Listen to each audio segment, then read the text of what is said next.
We've been telling you about a civil society organization in Ogoniland that's been resisting the federal government's plan to resume oil production and exploration.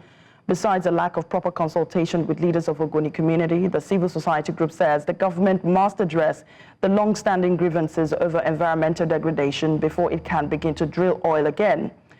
Ogoniland in the oil-rich Niger Delta region was at the heart of an acute air pollution due to unregulated oil exploration by local and international oil and gas giants like Shell. The resulting environmental degradation left vast lands and seas in Ogoni drenched in crude oil while robbing farmers and fishermen of their livelihoods. In 2011, the United Nations Environment Program said it could take up to 25 to 30 years to fully clean up Ogoni, and recommended an initial investment of $1 billion just for the first 5 years. But till date, a substantial part of the UNEP report has not been implemented.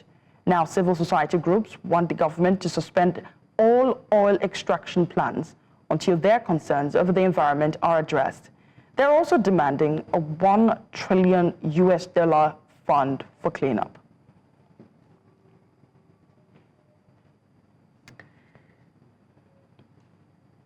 NNIMMO BASSEY, an environmental activist, joins me now to take a closer look at this story. He joins me from Lagos. Thank you so much for joining us tonight. My first question to you is what you make of the federal government's plan to resume oil exploration in Ogoniland. Thank you very much. I believe this is a very important issue that needs to be addressed at this time. The mere thought of going back to reopen the oil wells in Ogoniland raises a lot of questions. Number one is that the pollution that has been inflicted on that territory over the years has not been fully addressed. And in fact, in other parts of the Niger Delta, the continued pollution is not being addressed. And so opening up the oil wells that were closed in 1993 is a way of ignoring what has happened in that region. Because the UNEP report actually recommended that there should be decommissioning and removal of the decrepit facilities that the oil companies left in Ogoniland as part of the cleanup process. But that is not being done. If anyone opens up the oil wells, it's a negation of the fact, of the reality, that cleaning the environment is the first thing that needs to be done. I heard the president saying that people should forget about past grievance, but continued pollution is not a past grievance. Pollution is going on continuously, and we have all the evidence before us. Both the UNEP report and the Bayelsa State Oil and Environment Commission report of 2023. They're all there. They're out in the open. So it's been 14 years since the UNEP report was released.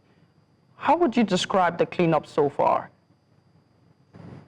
The cleanup has been very interesting, and I like to refer to what is going on there as a classroom exercise, in the sense that... A classroom, what did you say? What did you describe it as? A classroom what? Classroom exercise. It's like a learning process, because there's nowhere else in the world that is as polluted as the Niger Delta. There's not a single place that has had this level of hydrocarbon pollution. And so there's actually no experience, nowhere to learn from. So it's a learning process. The question is whether we're learning well or we're not learning well. The report came out in 2011. This is 2025. And it's been long enough for the cleanup to have been concluded by now, but we're just entering a stage of taking on the complex sites. So there's still a lot to be done. And we believe that, some of us do believe that the government should actually be working to getting the very best expertise, whether they are from outside Nigeria or within the country. Because what we're talking about is about an environment that has been so devastated that living in that territory is just like having your life on life support. What do you then make of the civil society group's demand for a $1 trillion funding for cleanup, nearly halfway into the 30 years that UNEP report said it's going to take for Nigeria to be able to clean that place up properly? The $1 trillion demand is not for cleanup of Ogoniland. is for the the auditing and the cleaning up of the entire Niger Delta. Now, when UNEP recommended $1 billion, that was just to commence the cleanup. Yes, Cleanup that's right. in about 5 years. Yeah.